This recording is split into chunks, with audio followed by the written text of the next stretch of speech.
Now, 11 days ago, NTV Uganda, our sister station, ran a feature asking a pointed question.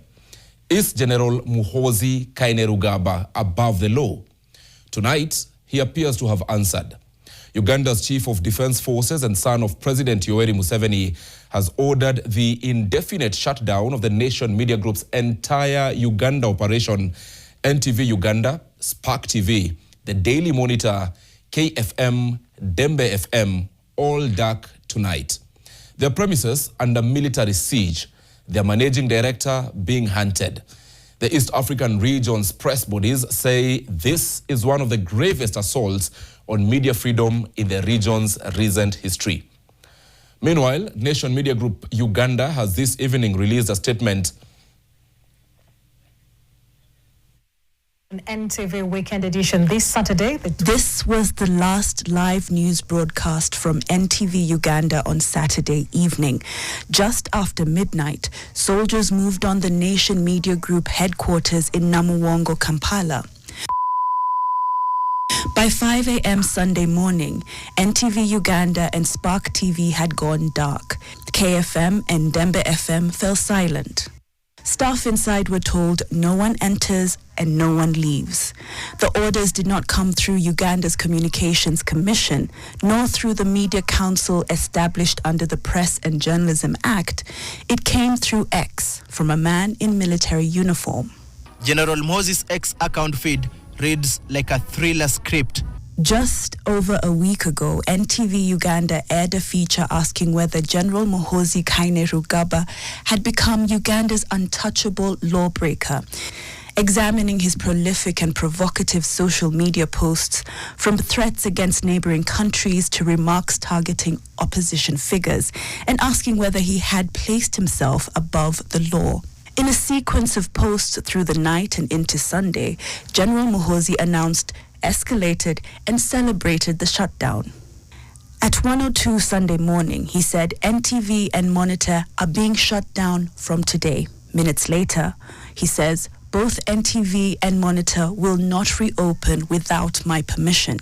By 9:47 a.m., he was explicit about where he believes his authority originates, writing that he had the power to shut down any media house in Uganda since 2017, a power given to him, in his words, by his father, the president. And by Sunday afternoon, as if to mock any notion of accountability, he posted that he had heard the closures were costing NMG $5 million a day and described that as, in his words, good news. But what does the law actually say?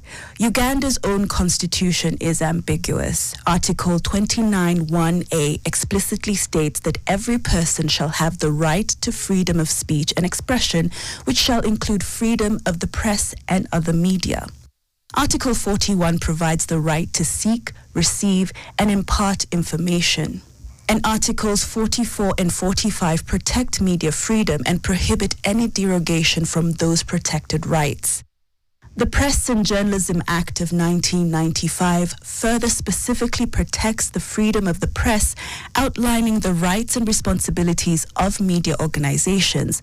No provision in any of those laws grants the Chief of Defense Forces the power to silence a newsroom at midnight via social media. Can Museveni be hosted on NTV? There is no hostile media house in Uganda kakati towards NRM and the President Museveni like NTV. But more disturbing is General Muhoozi's targeting of NMG Uganda's managing director Susan Nasibirwa, writing that he was looking for her, that she would be disciplined, and instructed all police patrols to arrest her on sight. The language used to describe a woman media executive as a small girl who cannot cause chaos was as revealing of his disposition as the shutdown itself. Uganda's government spokesperson, Alan Kasuja, appeared to have intervened. Muhoozi posted that his brother Kasuja had asked him to leave Sue to him and that police patrols were now on standby. It was the only moment that suggested any internal checks on the general's authority.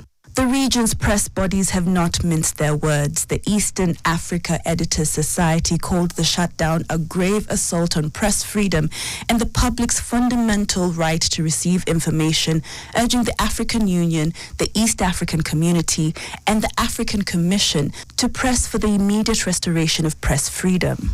The East African Press Councils, in a separate statement, reminded governments that the answer to grievances with the media is not troops, it is the compliant mechanisms the law already provides. Incidentally, the Daily Monitor marks its 30th anniversary this Sunday.